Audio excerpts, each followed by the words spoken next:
Hematología en aves.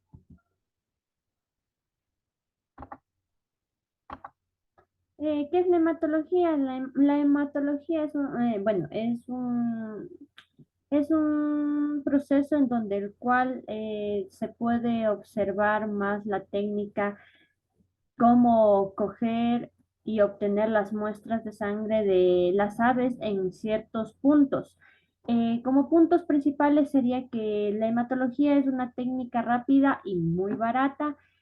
También se da una información muy valiosa, además que tiene una cierta subjetividad. También requiere un entrenamiento para poder obtener estas muestras en aves.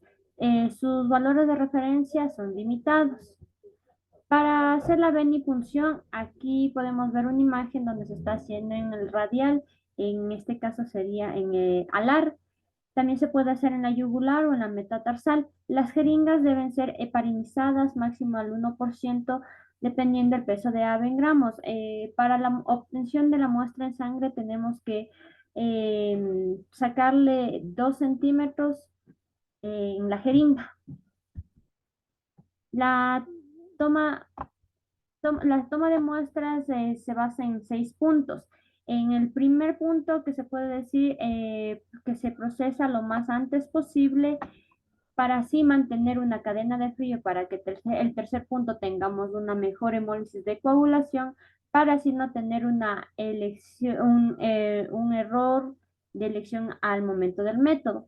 En el punto número 5 hay que saber si hay errores de condiciones de conservación, porque en ese momento si hay errores no va a ser factible y va a salir falsos positivos en la toma de muestras. Y por último, se puede observar, bueno, podemos ver si si hay muestras insuficientes. Para esta técnica utilizamos porta y cubre sobre porta. ¿Qué quiere decir? Que tenemos que tener una adhesión del 30 al 40 grados centígrados para así poner la gota en el porta y luego con el cubre objetos cogerle y hacerle un roce.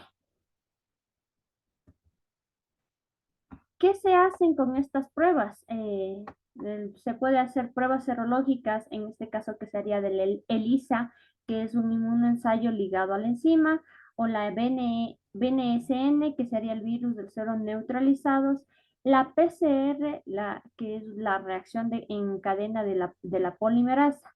Las pruebas inmunológicas son que es la inmunoglobulina de superficie, que en este caso detectan la leucemia aguda linfoide de tipo B. En otro caso, la formación de las rosetas con glóbulos rojos en el carnero detectan las células de leucemia linfoide aguda de tipo T.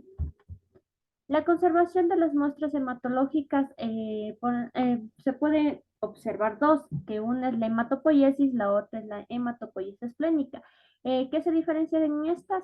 Que la hematopoiesis, las primeras células sanguíneas se forman cerca de la porción posterior del disco germinal, en las cuales encontramos los islotes de sangre en la pared dentro de 21 a 24 horas después de la incubación. La hematopoiesis esplénica es la que activa es la que se activa entre los días 14 a 18 de la incubación. También el hígado no es muy importante en esta hematopoiesis esplénica. ¿Por qué? Porque se da en la hematopoiesis durante el estado embrionario.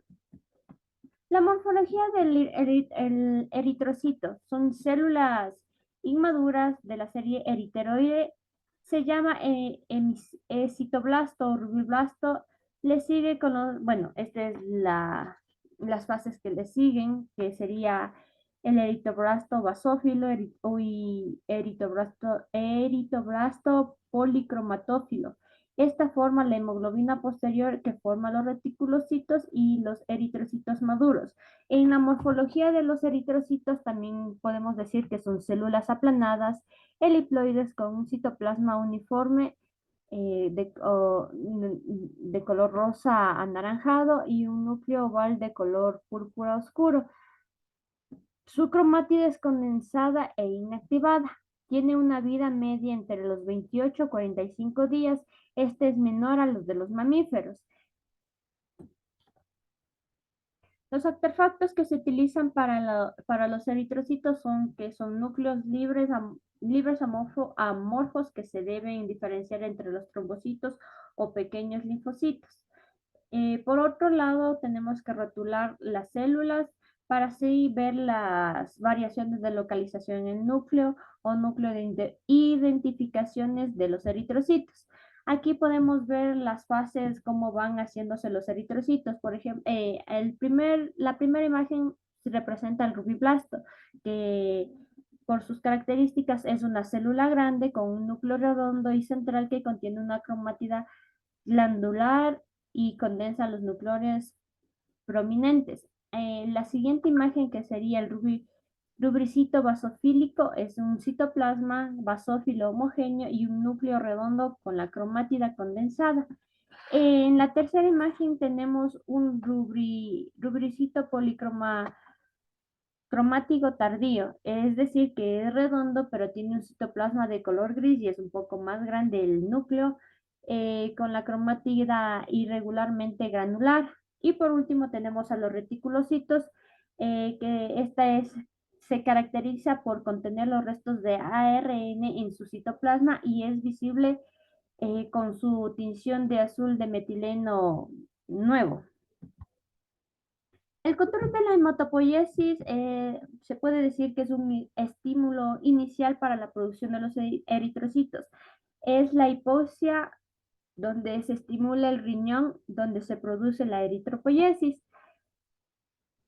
Los andrógenos y las hormonas corticoides incrementan la eritropoiesis mientras que los estrógenos la deprimen. Aquí también hay tipos como son los orígenes de los leucocitos o granulopoiesis.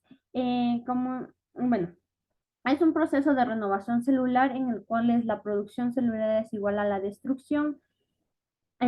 A partir del monocito se produce la sustancia llamada factor estimulante de los granulocitos.